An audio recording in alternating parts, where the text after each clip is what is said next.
ఇలా ఈ ఉడికిన దాంట్లో ఇందాక మెత్తగా దంచి పెట్టుకున్న బెల్లాన్ని వేయాలండి.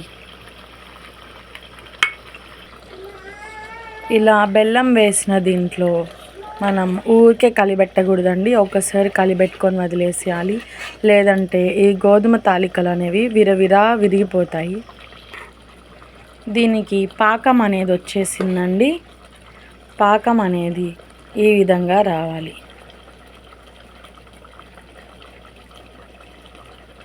మనకి వేళ్ళకి తగలాలండి ఇలా.